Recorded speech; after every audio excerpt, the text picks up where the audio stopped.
2025 সালে খেলো India winter games দুটো পার্টে অনুষ্ঠিত হওয়ার কথা, যার প্রথম পার্ট অনুষ্ঠিত হয়েছে কবে 23 থেকে 27 জানুয়ারি লাদাখে অনুষ্ঠিত হয়েছে, এবং দ্বিতীয় পার্ট যেটা অনুষ্ঠিত হবে ফেব্রুয়ারি মাসে 22 থেকে 25 তারিখ কোথায় হবে, জম্মু কাশ্মীরে অনুষ্ঠিত হবে।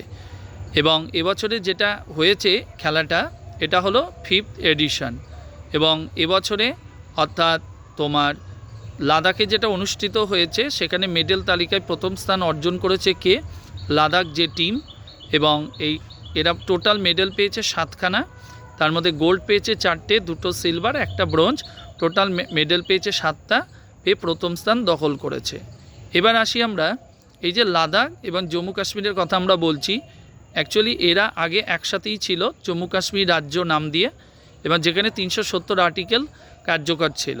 এবং এটা বন্ধ হয়ে যাবার পর 370 আর্টিকেল তুলে দেওয়ার পর এই দুটো ইউটি নতুন করে গঠন করা হয়, অর্থাৎ জম্মু কাশ্মীর রাজ্যটাকে ভেঙে দুটো নতুন ইউটি তৈরি করা হয়।